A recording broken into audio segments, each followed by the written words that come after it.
something from the general public? 10. Is there a corruption or bribery bit in this arrangement in which the latter's failure to comply led to the deliberate pull him down attempt to humiliate him? And then 11. Is the private jet lounge necessary for the economic growth and employment boost of this country, especially in the Gadangbe's region?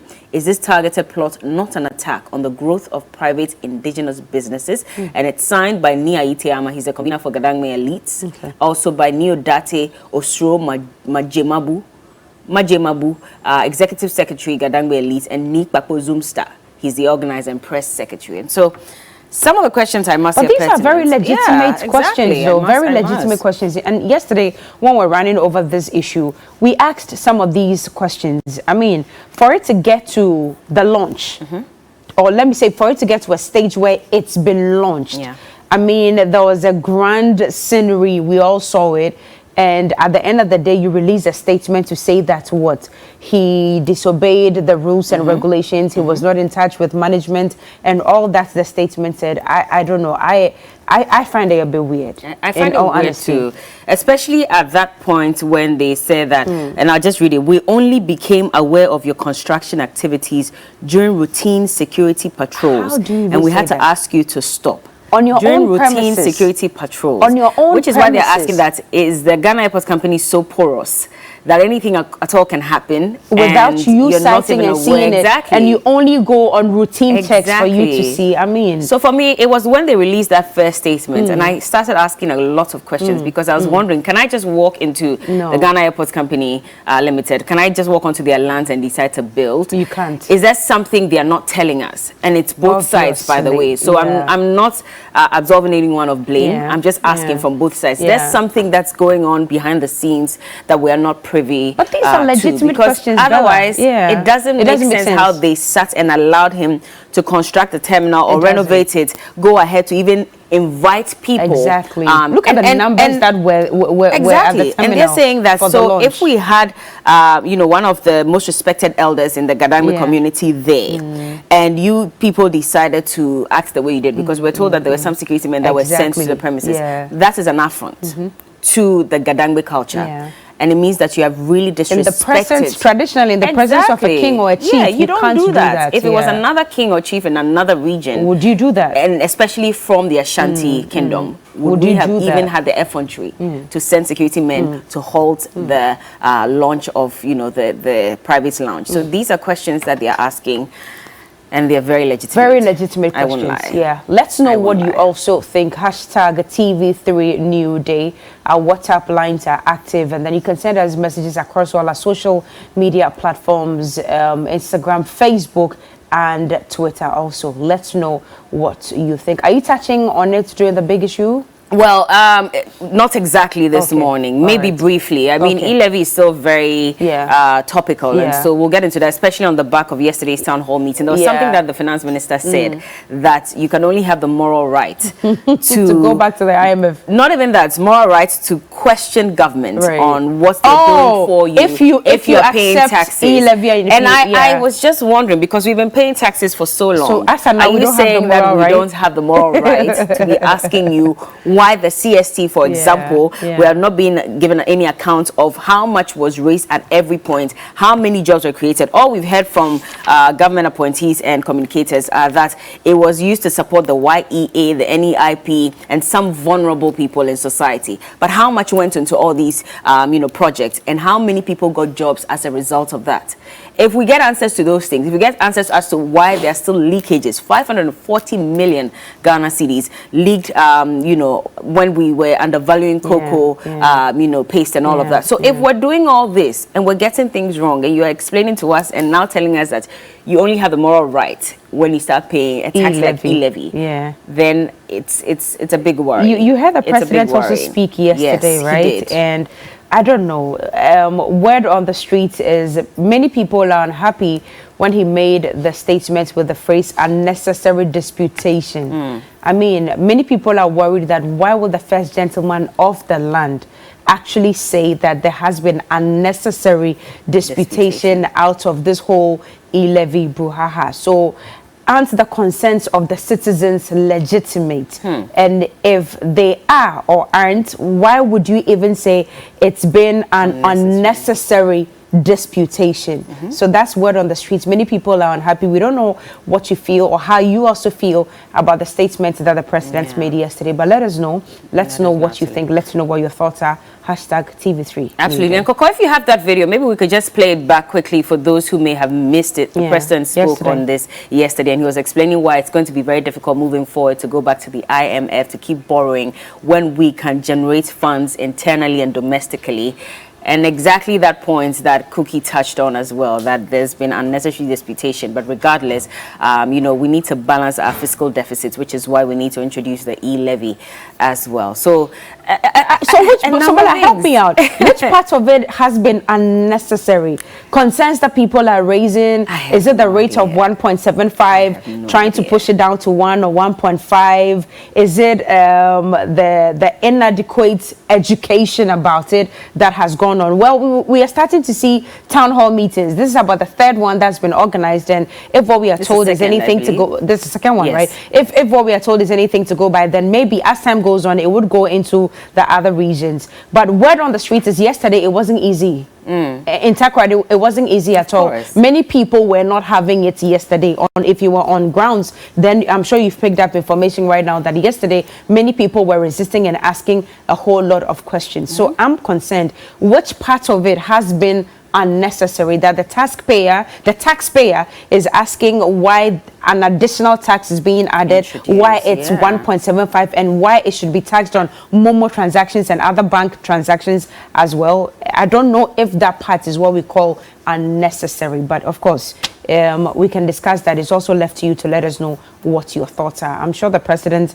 knew exactly what he was saying when he said it's been unnecessary. Did he though? And why are we not hearing from the vice president as well? He's been silent a little bit on this matter. It's been too loud. It's been too loud, and we really want to hear from him, especially based on the fact that he said the exact opposite, you know, in the past about why it's not important to tax, you know, poor people and vulnerable people, and then now we have this same government introducing this kind of tax, and we've not heard anything from him as to whether he agrees to it or not. I don't seem to understand. Yesterday, the Western Regional Minister kept saying that, you know, he's going to support it because it's a good thing. He talked about, you know, some 1,800 kilometers of roads that have been asphalted in his region and all of that. But unfortunately, sir, and the Central Regional Minister even touched on it, that when it comes to the middle belt, that we have a greater number of people who are said to be, you know, below the poverty line, living within that catchment area. And so what are we doing to better their lives?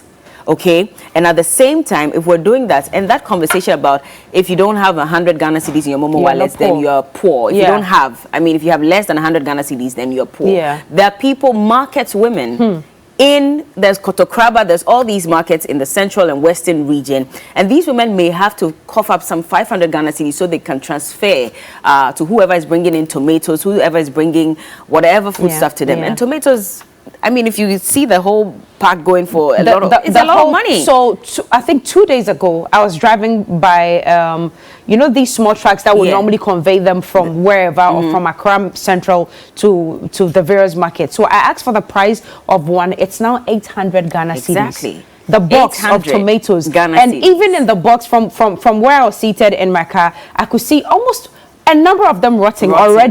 already. So it means that out of the whole box, it's probably maybe 2/3. That's okay, or maybe 1/3, which is just okay. Exactly. And the whole box is going for 800 Ghana cedis. And when you get on the market, you want to buy the healthy ones. So then it means that how much are they even going to make from that box of 800 Ghana cedis? But that market woman again would have to cough up that amount of money, and they want to transfer via Momo. We're saying that if you have less than 100 Ghana cedis, then you're considered poor. But for her, maybe the amount that she'll be left with, you know, might be 60 Ghana cedis in the meantime. Does that make her poor, even though she still has to come up with some 800 Ghana cedis to pay for, the tomatoes. Or sometimes they even get it on credit.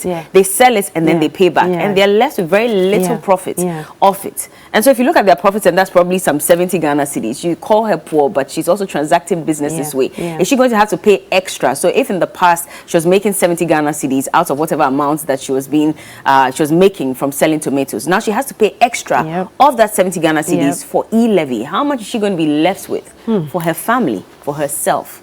And these are very pertinent issues that we're raising about E-levy. And we hope that instead of government taking the position and saying that we agree, we support E-levy 100% because A, B, C, and D, I mean, come down to the regular person and try and understand their point of view as well. It's very important, but I just feel like they've taken that entrenched position and they really don't care whether we agree or not. For them, we're passing the E-levy whether you like it or not. Coco, do you have the president's video now? Okay. You don't have it? All right. Okay, maybe during the big we issue. played it on News 360 or yesterday. I'm hoping that we can pull it up and discuss it. But, well, yeah, that's the issue now. Send us your comments, your questions. The hashtag is TV3Newday. We're also on DSTV channel 279. And so if anybody is around looking to watch us and doesn't have access to, local channels and they're on DSTV, 279 is the number. And we're also streaming live on Facebook at TV3 Ghana. Let us know what you make of all these topics. We'll be right back. All right, and so this is still TV3Newday. If you just joined us earlier, we were having a conversation about a statement the president made yesterday with regards to the E-levy. If you haven't heard it yet, we'll play it back for you at this point. Forever to be dependent on foreign grants and foreign loans to keep our economy going. We ourselves will have to find the money for our development. And that is the reason why it's become necessary for us to introduce these measures like this famous tax, which has caused so much unnecessary, in my view, disputation. But nevertheless, we will continue. I'm determined to persevere, to make sure that we find the means to address some of the issues that you have got. It cannot be done other than through government. Government doesn't have any money on its own. It has money from the taxes of the people. That is the only way in which it raises money to be able to carry out its work as a government. But we will continue to work. So yeah, that's the president speaking on this yesterday. And well, like we asked you earlier, let us know what you make of his statement. And of course, he's saying that there's no way we're going to the IMF. We have to generate our funds internally and locally. And it's interesting because a former chairman of the Finance Committee yesterday penned down his thoughts with regards to the E-levy. And he said that we have to go to the E-levy. And in fact, it's time we call the boss. Well, it's time we go back to the IMF, pardon me. And it's time we call the boss immediately to ask for some support. Because in actual fact, that's 6.9 billion Ghana cedis that we are expecting to raise from E-levy. That's exactly not the figure that will be raising. It will be just 5 billion. And that's inadequate to support the projects. Roads, creation of jobs and cybersecurity and a number of other things as well. It will not be enough to address those problems. Whereas if we went to IMF today, we'll get some $3 billion and that will support us. Many of the view that IMF is really not an option because if you're going to take a loan from them, then that means that they will control how your economy is run. As we saw in the past when we went to the IMF, and in fact they put a freeze on the employment of public servants in the country for a number of years. And so a lot of people are saying that IMF is not the way to go. But in actual fact, we can raise the money in various ways. And yesterday, by the way, so Honorable Okujetua Blackwell penned down some 10 points or so as to how we can generate funds internally without introducing the E-levy. And for him, if we're able to seal those loopholes, then we definitely will not have a problem asking Ghanaians to pay a lot more on these issues. And so let me just read them for you. So first of all, he says, take out the 2 billion Ghana cedis from the 3.1 billion Ghana cedis allocated to the office of the president or government's machinery. And that's come under contention because a lot of people raised eyebrows about that. Secondly, he says that suspend the allocation of the GAT immediately and 1 billion Ghana cedis becomes available for government. Negotiate with IPPs and reduce the allocation from 4 billion Ghana cedis to 3 billion Ghana cedis. review nebulous Ghana Cares program and save another 1 billion Ghana cedis. And he says, cut contingency votes down to 293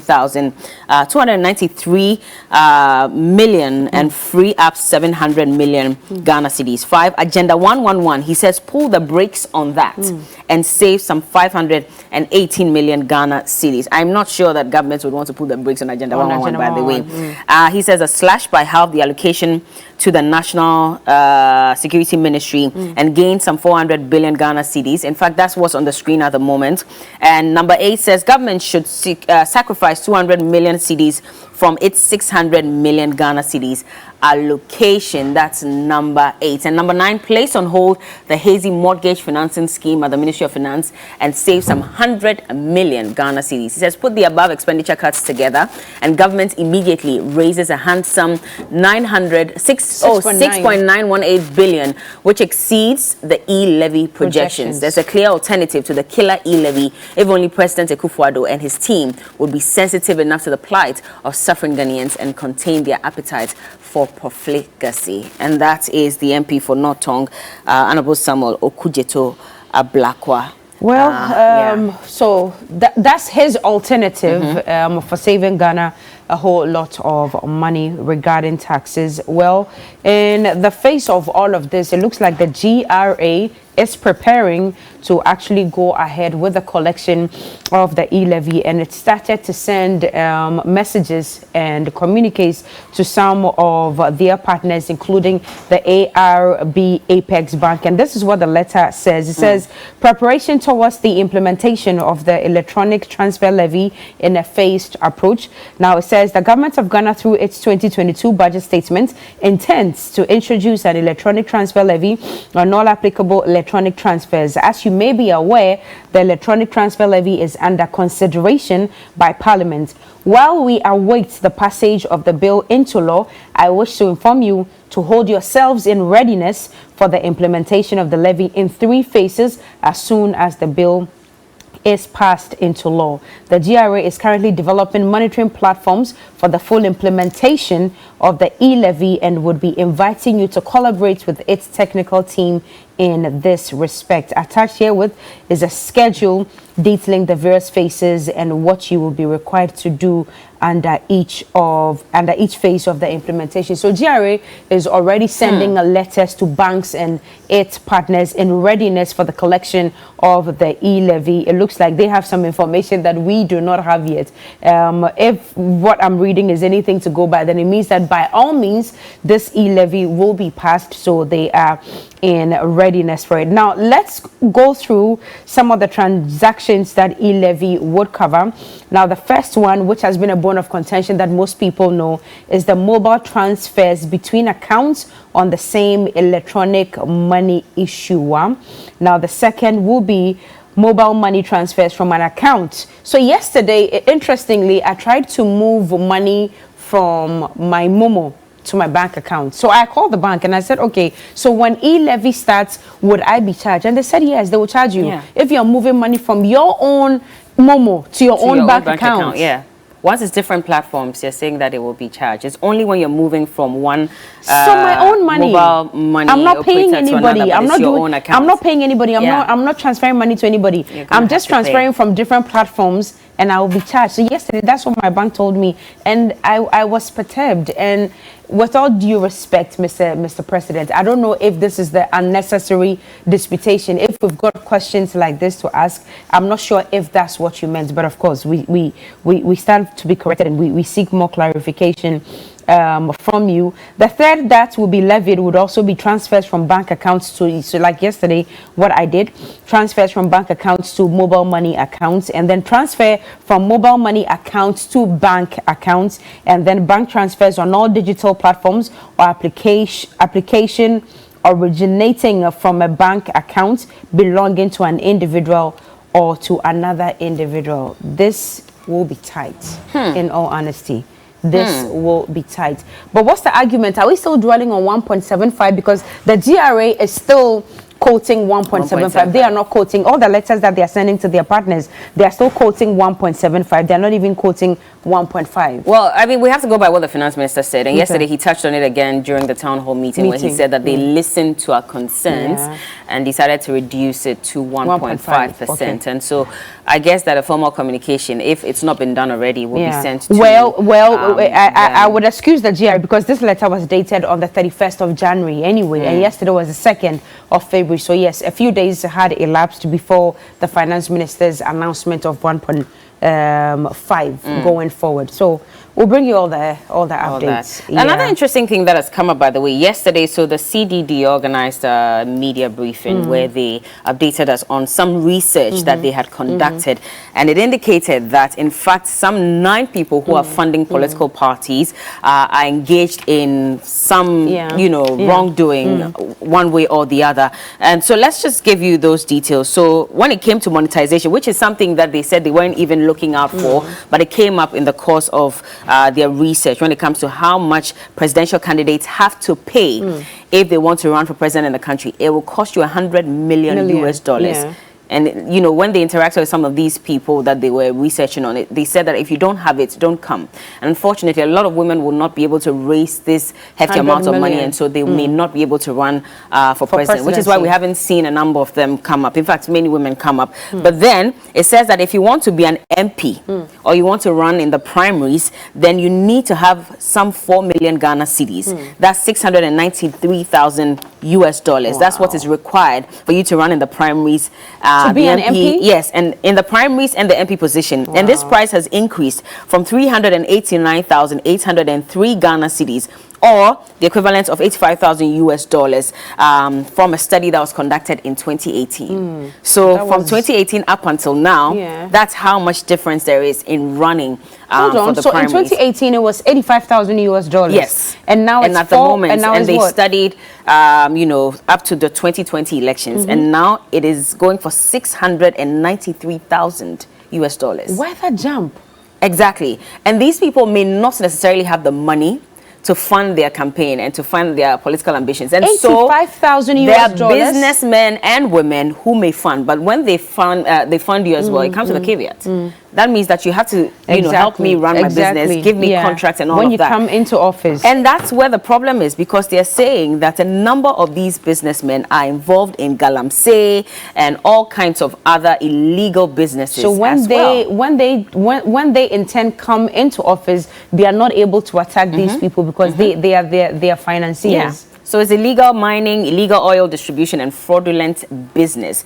And it says here, and I'll just read a few of the responses that some of these people gave, the financiers, by the way. It says that we interviewed 60 participants in the Tier 3 level of research. And it says that financiers were limited to persons capable of contributing at least $100,000, either in cash or kind. 9 identified financiers are said to have been engaged in illegal activities, which I mentioned already. Yeah. But if you ask them why, one person said, I finance political party activity and candidates to build contracts and to sustain my business under every government. Another says, as a businessman, you finance the parties to stay in business under every government. This has engineered friends for me in both the MPP and the NDC in every part of Ghana. So I'm able to get favors everywhere. Another one says, yes, I did get contracts under all of them, but I got the most contracts under the late President John Evans Atamil's government, but not much under former President Kufuor. Aside from the benefits I get as a result of my party financing, I believe that the quality of my work, duration of delivery also contributes to the reason. Another one says that I finance